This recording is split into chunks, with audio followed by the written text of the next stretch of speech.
कमरे में एक युवक बिस्तर पर दर्द से बुरी तरह करहा रहा था। उसके पिता और नौकर ने उसके हाथों को पकड़ रखा था। वो बुरी तरह चीख रहा था, जिसे सुनकर कमरे के बाहर गांव के लोगों की भीड़ जमा हो गई थी। इसके ऊपर कर दिया है, मुझे लगता है। ये दर्द मुझसे बर्दाश्त नहीं हो रहा। माँ, प्लीज मुझे कोई चाकू ला दो। मैं इसे काट कर बाहर निकाल दूंगा। प्लीज मेरे हाथ छोड़ दो। अचानक विजय ने झटके से अपना हाथ नौकर श्याम से छुड़वाया और दौड़कर सामने टेबल पर रखे इंक पेन को उठा लिया। उसने एक नजर उस पेन को घूर कर देखा। अपने आप को मार देगा। वो चीखते हुए उसे अपने सीने में घोंपने ही जा रहा था। मार दे। ओ, उसकी मां ने आकर पेन उसके हाथ से छीन लिया। तो hello guys, welcome back to my new horror video. तो आज मैं आप लोगों के लिए एक हॉन्टेड वीडियो लेके आया हूँ, मारन क्रिया। इसके बारे में तो आपने सुना ही होगा, और अगर नहीं सुना तो मैं बताता हूँ। ये क्रिया कोई मामूली क्रिया नहीं है, और जिस इंसान के ऊपर कर दिया जाता है उसकी पूरी जिंदगी खराब हो जाती है या फिर वो मर जाता है। और ये एक तरीके का टोटका है। तो इसी चीज को ध्यान में रखते हुए स्कैरी पंपकिन ने एक वीडियो क्रिएट की है। तो चलो आओ देखते हैं। ओ भाई, इसकी हंसी कितनी भयानक है। Scary pumpkin. विजय एक 30 साल का पढ़ा लिखा लड़का था। MBBS खत्म करने के बाद MD कर रहा था। पूरा परिवार बेटे की सफलता के कारण सीना फुलाए घूम रहा था कि एक रात कुछ ऐसा हुआ जिसने विजय के परिवार की कुंडली बदल कर रख दी। आधी रात का समय था। खाना खाने के बाद विजय अपने कमरे में AC चलाकर चैन से सो रहा था कि सीने में हो रहे दर्द से अचानक उसकी नींद टूट जाती है। उसके सीने में भयंकर चुभन हो रही थी। देखते ही देखते दर्द हद से बढ़ने लगा। और 20 डिग्री पर चलते AC के बाद भी विजय पसीने से लथपथ होकर तो मुझे बिस्तर पर लेट कर कराने लगा। ये कैसा दर्द है जो सीने से कंधों की ओर जा रहा है? ऐसा लगता है कोई रेंगने वाला कीड़ा नसों के भीतर रेंग रहा है। दर्द विजय की बर्दाश्त से बाहर होता जा रहा था। लाख कोशिश के बाद भी अब विजय की चीखें उसके कमरे से बाहर तक सुनाई दे रही थी। बेटा, क्या हो रहा है? कुछ तो बताना। तू किसी अच्छे डॉक्टर का पता बोल, हम अभी बुलवाते हैं। अचानक क्या हो गया मेरे बच्चे को? कोई डॉक्टर कुछ नहीं कर पाएगा। ये कोई सामान्य दर्द नहीं है। ऐसा लग रहा है कोई मेरी नसों को अंदर से कुरेद रहा है। कैसे? लगता है मेरे सीने की नसें फट जाएंगी। विजय के मुंह से खून आने लगा था और दर्द से बेचैन होकर अब उसने अपने शर्ट भी उतार कर फेंक दी थी। ये क्या है जी? देख रहे हैं, इसके खाल के नीचे कुछ रेंगता नजर आ रहा है। ये क्या बला है? ठीक कहती हो। क्या देख रहे हैं ये लोग? यह तो किसी कीड़े जैसा लग रहा है। मुझे तो अभी तक नहीं बेटे की देखा। हालत देखकर विजय के पिता ने कुछ ही देर में उसके जानने वाले काबिल डॉक्टर की टीम वहां जमा कर ली थी। लेकिन डॉक्टर ये देखकर हैरान रह गए कि विजय की सारी जांच एकदम क्लियर है। तड़प रहा है जो विजय महसूस कर रहा लेकिन था मेरे को भी नहीं दिखा वो कोई कीड़ा शारीरिक कौन सा कीड़े बीमारी की बात नजर कर रहे नहीं थे। आ रही थी। मैंने कहा था ना कि कोई डॉक्टर मेरी मदद नहीं कर पाएगा। मैंने कहा था आप लोगों से ये कुछ और ही है। लेकिन ये क्या है?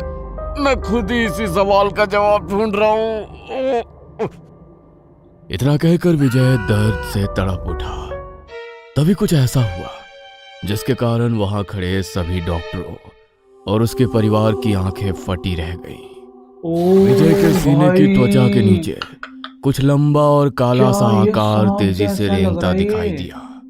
वो कभी बाईं पसलियों तक जाता तो कभी गर्दन की ओर चढ़ने लगता। मुझे लगता है हमें विजय को हॉस्पिटल शिफ्ट करना चाहिए। डॉक्टर भी नहीं समझ हम पा और रहा। इंतजार नहीं कर सकते। इसका शरीर नीला पड़ने लगा है। अगले 3 दिनों तक विजय अस्पताल में भर्ती रहा। दवाइयां देने के बाद भी दर्द कम होने के बजाय बढ़ता जा रहा था। रात होते ही उसके शरीर के अलग अलग हिस्सों में वही रेंगने वाली चीज दिखाई देने लगती। बड़ी बेकार लग कभी रही हाथों है। में, कभी पेट में, ओए, कभी गर्दन में, ओए, कभी वो नसों से होकर उसके सर में चला ओ जाता, भाई, कहाँ तो जा कभी रहा है? उसकी आंखों में पहुंच जाता। खून हर निकल रहा बार है इसके विजय मुंह से दर्द भाई। से बेहाल हो जाता और उसके मुंह से खून बहने लगता, आंखें लाल हो जाती और शरीर नीला पड़ने लगता। कोई दवा, कोई इलाज मानो उस पर काम नहीं कर रहा था। सुमेश, सुनना, मेरे कान में कुछ रेंग रहा है मेरे भाई। मेरे कान का पर्दा फट जाएगा। कुछ भाई, करो इसकी भगवान हालत के लिए, बहुत कुछ खराब करो। है। मुझे बेहोशी का इंजेक्शन दे दो, मैं ये दर्द बर्दाश्त नहीं कर सकता। सर, आई थिंक विजय ठीक कह रहा है। हमने अपनी हर कोशिश करके देख लिया है। जो रेंगने वाली चीज हमें खुली आंखों से दिखाई दे रही है, किसी भी अल्ट्रासाउंड, एक्सरे, ब्लड रिपोर्ट में पकड़ में क्यों नहीं आ रही? अगर हम उसका दर्द कम नहीं कर सकते तो कम से कम उसे नींद का इंजेक्शन ही लगा दीजिए। सही कर रहे हैं भाई। ठीक है, लगा दो इंजेक्शन। विजय की फैमिली को बुलाओ, मुझे उनसे बात करनी है। कुछ पता चला विजय कब तक ठीक हो क्या जाएगा? हो गया उसे? आखिर ये मतलब क्या बीमारी अलग हुई है से मेरे सांप बेटे को? सा उसके शरीर अंकल, में। आप खुद एक डॉक्टर के पिता हैं, मजबूत इंसान हैं और समझते हैं कि हम डॉक्टर्स बस कोशिश ही कर सकते हैं। क्या हुआ है उसे? कुछ बोलोगे? पिछले 3 दिन में उसका वजन 13 केजी कम हो गया है। 13 आंखें केजी? गहरे गड्ढों में धंस गई है, शरीर से मांस गायब हो गया है। मुझे कहते हुए तकलीफ हो रही है, लेकिन शायद वो चंद दिनों का मेहमान है। आप अपने जानने वालों को बुलवा लीजिए। दवा काम नहीं कर रही, दुआ का ही सहारा बचा है शायद। हालांकि खबर किसी वज्रपात सी उनके सीने पर लगी थी। फिर भी खुद को संभालते हुए विजय के पिता ने फोन निकाला और पुरानी हवेली को मिला दिया। पुरानी हवेली, अम्मा। अम्मा लिखा हुआ था उस पे। मेरा विजय। क्या हुआ मेरे लाल को? भगवान जाने क्या हुआ। तुम आखिर बार देख लो उसे। अम्मा ही कल कुछ का कर कोई पाएगी भरोसा भाई, नहीं। मुझे लगता है। डॉक्टर है लल्ला मेरा, उसे कौन बीमारी पकड़ेगी? हिम्मत रख, सब ठीक होगा। मैं आती हूँ। अम्मा पहली गाड़ी से अस्पताल पहुंच गई थी।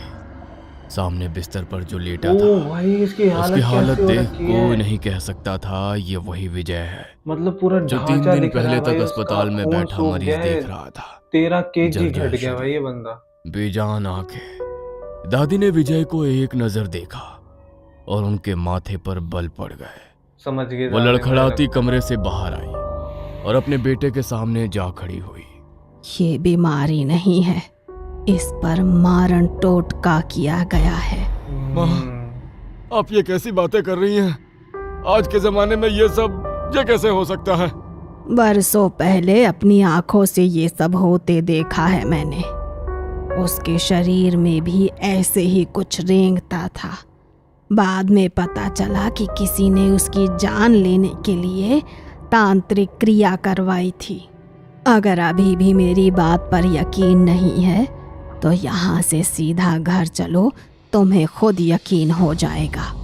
दादी की बात सुनकर विजय के पिता और माँ दोनों की आंखें हैरानी से खुली भाई रह गई हैरानी थी। रह जाएगी ऐसे ही घर होगा। पहुंचकर कमरा चेक करो विजय का, उसके बिस्तर या अलमारी में जरूर कुछ मिलेगा। विजय के पिता ने बेटे की बेड की अच्छे से तलाशी लेना शुरू किया। गद्दा, चादर सब हटाने के बाद बेड ओ, के ये नीचे क्या की है? तरफ उन्हें 2 नींबू लाल कपड़े में बंधे नजर आए, जिन पर लौंग को गाड़ा गया था। ओ ये- भाई, ये क्या कैसे? है? ये कहाँ से आया? ये नींबू है इनके परिवार जिनका वालों में करा होगा प्रयोग किसी ने। टोटकों में किया जाता है। जल्दी ही कुछ करना होगा वरना बहुत देर हो जाएगी। लेकिन माँ, आपको ये सब कैसे पता है? और कौन करेगा मेरे बच्चे पर टोटका? चलो मेरे साथ, ये वक्त बातों में समय खराब करने का नहीं है। किसने किया, क्यों किया, ये बात की बात। अभी लल्ला की जान बचाओ। सही कह रही है दादी। दादी अपने बेटे सूरज को लेकर एक तांत्रिक के पास पहुंची और उस तांत्रिक को सारी तांत्रिक परेशानी तो कुछ कह कर सुनाई। सकता है। बाबा ने जल की कुछ बूंदें मंत्र की शक्ति से अभिमंत्रित की बाबा और भी उसे बड़ा सूरज को खतरनाक है देकर यार। कुछ समझाया।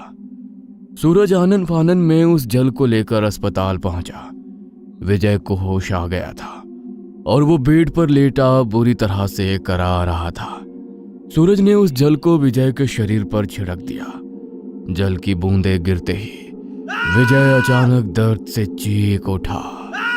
उसका शरीर ऐसे जल उठा कैसे मानो देख किसी रहा ने है? तेजाब फेंक दिया हो। ये नजारा देख सूरज का चेहरा गंभीर हो गया। उसने साथ लाई भभूत विजय के माथे पर लगाई और तेज कदमों से फिर से बाबा के आश्रम पहुंच गया। आपका कहना सत्य था बाबा। जो मैंने देखा वो अप्रत्याशित था। पानी की बूंदें कैसे तेजाब बन गई। किसी ने लड़के पर मारण क्रिया करवाई है। तंत्र के माध्यम को से भी एक पता लग शक्ति गया इसके भाई। प्राणों से बंधी हुई है। जब तक उसे रोका नहीं गया वे धीरे धीरे इसकी नसों से गुजरकर अंदर ही अंदर उसके रक्त और मांस को खाती रहेगी और इसकी जीवन शक्ति को नष्ट करती रहेगी। लेकिन ऐसा कौन करेगा। विजय ने तो कभी किसी का बुरा नहीं किया। बाबा ने आंखें बंद कर ध्यान लगाया। दुश्मन बाहर का नहीं, घर के बहुत करीब का है। मुझे लग ही अगर रहा सच था जानना कि चाहते सब हो, परिवार वाले ही तो होंगे। भीतर की ओर ध्यान लगाओ। अभी सबसे पहले वो स्थान भीतर की ढूंढना ओर होगा जहां पर यह क्रिया की गई है। क्या आपके घर के गद्दे के आसपास नीचे। कोई शमशान भूमि है? हाँ, कुछ दूरी पर है। उसी शमशान की मिट्टी की बनी एक गुड़िया तुम्हारे आंगन में आम के पेड़ के नीचे गाड़ी गई है। जाओ और उसे लेकर यहां आओ। अगर आज शाम से पहले उसे नहीं खोज पाए तो मैं कुछ नहीं कर पाऊंगा। बाबा की बात सुनकर विजय के पिता दौड़ते हुए घर गए और आंगन में आम के पेड़ के नीचे खुदाई करने लगे। कई घंटों की खुदाई के बाद उन्हें एक लाल कपड़े में मिल बंधा गई। मिट्टी का पुतला दिखाई दिया जिसमें विजय के बाल, हाँ, नाखून मिल गई भाई। और तस्वीर दबाकर मिट्टी में गाड़ा गया था। पुतले के सीने में लोहे की 7 कीलें ठोकी हुई थी। विजय के पिता उस पुतले को लेकर बाबा के पास पहुंचे। अस्पताल चलो, अपनी आंखों से देखना टोटका क्या होता है। अस्पताल पहुंचकर जैसे ही बाबा ने पहली कील निकाली, बाबा के सामने बेड पर लेटे विजय ने लंबी सांस ली। दूसरी कील निकली अरे भाई। तो उसके शरीर में रेंगती हुई आकृति गायब होने लगी और 7वीं गायब हो कील गई। निकलते ही पुतले में अचानक वो जल आग गए। लग गई और बाबा को एक झटका सा महसूस हुआ। उसी क्षण विजय के शरीर से मानो कोई भारी बोझ उतर गया। जले हुए पुतले के अवशेष लेकर बाबा ने एक ताबीज में भरकर अपने पास रख लिया। लेकिन बाबा, आखिर ये क्रिया किसने और क्यों की? और ये राख, इसका आप क्या करेंगे? ये क्रिया किसने की, इसका जवाब तुम्हारे अतीत में छिपा है। बस इतना समझ लो, अतीत में इसी टोटके ने तेरे किसी अपने की जान ली थी। उसी ने अपने जख्मों का बदला लेने के लिए ये किया है। और ये राख, इसका प्रयोग मैं इस क्रिया को वापस उसी इंसान पर उलटने के लिए करूंगा। तुम देखते जाओ उसका क्या हश्र पता लग होता जाएगा है। कि किसने करा है। बाबा की बात सुनकर दादी कुछ देर तक पत्थर बनी अपनी जगह खड़ी रही। कहते हैं ना, अपने अतीत से भाग पाना आसान नहीं होता। इंसान के बुरे कर्म कभी उसका पीछा नहीं छोड़ते। बरसों पहले मैंने एक बाबा के पास तंत्र मंत्र की सिद्धि ली थी। अक्सर गांव के अच्छा। लोग भूत प्रेत, बाधा टोटका वगैरह की काट करवाने के लिए मेरे पास आया करते थे। मुझे भी लोगों की मदद करना बहुत अच्छा लगता था, लेकिन मेरे ससुराल में कोई मेरे इस काम को पसंद नहीं करता था। मेरी सास जेठानी, उन्हें यही लगता था कि मैं जाने क्या टोटका उनके ऊपर छोड़ दूंगी। इसीलिए ना वो मेरे घर डर तो आती, सबको लगता है। ना अपने बच्चों को मेरे घर आने देती। यहाँ तक कि मेरा छुआ पानी तक नहीं पीती थी। दिन बीत रहे थे, फिर एक दिन मेरे सामने एक ऐसी घटना हुई कि मुझे समझ ही नहीं आ रहा था कि इसका निपटारा किस तरह किया जाए। मेरे सामने एक लड़के को लाया गया जो मरणासन अवस्था में था। नई शादी हुई मतलब थी। मरने वाला था। पति की हालत देख उसकी नवविवाहित पत्नी दहाड़े मार कर रो रही थी और इसकी चीखों से रोए मेरा गए। कलेजा कांप रहा था। मैंने अपनी विद्या से ये तो जान लिया था कि ये कोई शक्तिशाली टोटका है जो किसी ने उस लड़के की जान लेने के लिए उस पर छोड़ा है, लेकिन मैंने सिर्फ काली नज़र को काटने का टोटका ही सीखा था। ये तंत्र काट पाना मेरे बस का नहीं था। माई, मेरे पति की जान आपके हाथ में है। मैंने सुना है आप अपने मंत्रों से सब कुछ कर सकती हैं। बस किसी भी तरह मेरे पति को वापस पहले जैसा कर दो। मैं सारी जिंदगी आपके दरवाजे एक पैर पर खड़ी रहूंगी, आपके चरणों की धूल को अपने माथे लगाऊंगी। अपनी विद्या से उस टोटके का उपाय ढूंढने की मैंने बहुत कोशिश की, लेकिन मैं असफल रही। उस लड़के की हालत दिन पर दिन बिगड़ती जा रही थी। हट्टा कट्टा लड़का सूख कर ठूंठ हुआ जा रहा था। मैं जानती थी कि इस तरह के टोटके करके उन्हें एक विशेष जगह पर गाड़ दिया जाता है। जब तक वो गड़ा हुआ टोटका ना मिल जाए उसे काटना असंभव होता है। मैंने वो जगह खोजने का बहुत प्रयास किया, लेकिन बहुत खोजने पर भी मुझे वो जगह नहीं मिली जहां पर टोटका करने के बाद उसे गाड़ा गया था। इस लड़के पर मारण क्रिया की गई है जिसे काटा नहीं जा सकता, इसीलिए मैं अब इसका उतारा करूंगी। इस लड़के के आंगन की मिट्टी और किसी ताज़ी चिता की राख लेकर आओ। लड़के के बाल और नाखून भी लगेगा और उसके बाद मैं बताती हूँ कि क्या करना है। मैंने आंगन की मिट्टी लेकर एक कच्ची गुड़िया बनाई। उसमें उस लड़के के बाल और नाखून लगाकर एक मानव खोपड़ी में शमशान से लाई राख भरी और उसे उस लड़के के ऊपर से उतार कर उसके साथ बताशे और मिठाई रखकर चौराहे पर रखवा दिया। ख्याल रहे, चाहे जो हो जाए, इस उतारे को खुद से दूर किए बिना किसी की बात का जवाब ना देना। हो सकता है कोई शक्ति आकर तुम्हारा ध्यान भटकाने की कोशिश करे, लेकिन तुम्हें ना मुड़कर देखना है, ना किसी की बात का जवाब देना है। लेकिन ये सामान रखना कहाँ है? गांव के बाहर जो पुराना शमशान है उसके सामने वाले चौराहे पर रखवा देना। उधर आजकल कोई जाता नहीं है। अगले 24 घंटे तक वो शक्ति उस गुड़िया में बंधी है। इस समय जिसने भी उसे छुआ वो उसी के ऊपर हावी हो जाएगी, इसीलिए कोशिश करो निर्जन स्थान पर ही ये रखा जाए। लड़के के पिता दादी के बताए अनुसार भरी दोपहर सारी सामग्री चौराहे पर रखने के लिए निकल पड़े। तभी उन्होंने सुना कोई पीछे से बार बार उनका नाम पुकार रहा था। ये आवाज कोई मुझे पुकार रहा है शायद। नहीं, ये जरूर कोई छलावा है। मैं पीछे नहीं मुड़ूंगा। खुद को संभालते हुए वे चौराहे की ओर बढ़ रहे थे।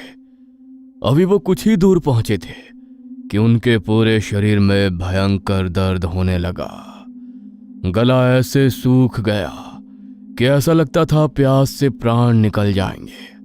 अब उनसे 1 इंच भी आगे ना हिला जा रहा था, जैसे कोई शक्ति उन्हें वहां जाने से रोक रही थी। लाख कोशिश के बाद भी उसकी हिम्मत जवाब देने लगी और उसने ये उतारा गांव से बाहर रखने की बजाय दादी के घर के पास वाले चौराहे पर ही रख दिया और फिर वो लौट आया। अच्छा, लेकिन उसने दादी को ये नहीं बताया कि उतारा रखने वो गांव के बाहर नहीं गया। उस रात पूरा गांव अपने घर में खाना खाकर आराम कर रहा था। ना जाने उस रात होनी को क्या मंजूर था। सबके सोने के बाद दादी के जेठ का 18 साल का बेटा दादी के घर आने के लिए निकल पड़ा। रास्ते में वही चौराहा पड़ा जिस पर उतारा रखा गया था। एकाएक उसे सामने से एक गाड़ी उसकी ओर आती हुई नजर आई। खुद को बचाने के चक्कर में दीपक का पांव उस टोटके से जा लगा और अचानक उसकी आंखों के आगे अंधेरा छा गया। वो उसी पल जमीन पर गिर पड़ा। पूरे गांव में शोर मच गया। हर जुबान पर यही बात थी कि चाची ने टोटका करके अपने ही घर के बेटे की जान ले ली। यह सुनकर दादी के पैरों तले जमीन खिसक गई। वो लड़का जिस पर दादी ने उतारा किया था वो मौत के मुंह से लौट आया था। लेकिन दादी का अपना बच्चा दीपक, उसे बचाने के लिए दादी कुछ ना कर सकी। उस दिन उसने मौत का वो मंजर देखा कि सोचकर आज भी उसकी रूह कांप जाती है। उसे खून की उल्टियां होने लगी। इससे पहले कि कोई कुछ कर पाता, वो सबको छोड़कर चला गया। मुझे इतना गहरा सदमा लगा कि मैंने इस काम से सदा के लिए हाथ खींच लिए। मेरी जेठानी ने अपने बेटे की मौत का जिम्मेदार मुझे माना। पूरा परिवार मेरे खिलाफ था। इसके टोने टोटके ने मेरे बच्चे की जान ले ली। डायन है ये, मेरे बच्चे को खा गई। वो मुझे बद्दुआ दे रही थी, लेकिन मैं पत्थर बनी वहां खड़ी थी। आखिर वो माँ थी। उनके लिए वो क्षण उनकी क्या करते अपनी यार? मौत से भी ज्यादा कष्ट देने वाला था।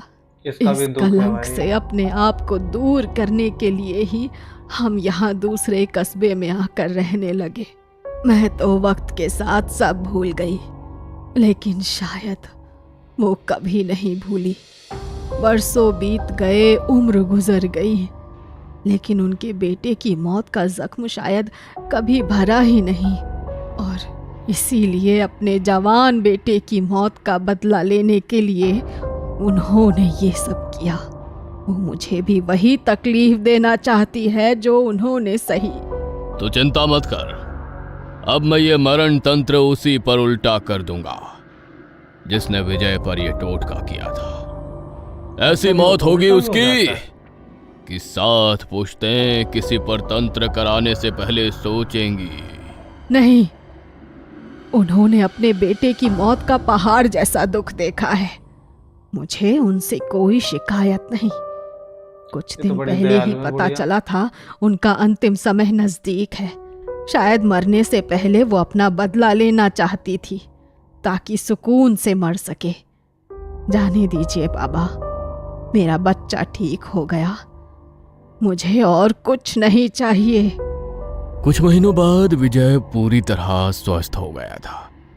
पहले की तरह अपनी पढ़ाई करने लगा था। दादी की बात सच थी। कुछ ही दिनों में दादी की जेठानी की मौत की खबर भी सुनाई थी। शायद उनके प्राण इसी में अटके थे कि वो अपने जवान बेटे की मौत का बदला लिए बगैर ये दुनिया नहीं छोड़ पा रही थी। कहने को सब ठीक हो गया था, लेकिन आज भी उस रात को याद करके विजय, उसके माता पिता और दादी कांप उठते हैं। विजय तो मारण क्रिया से बच गया, लेकिन क्या हर व्यक्ति इतना भाग्यशाली होता है? क्या आपने कभी चौराहे पर टोटका रखा हुआ देखा है?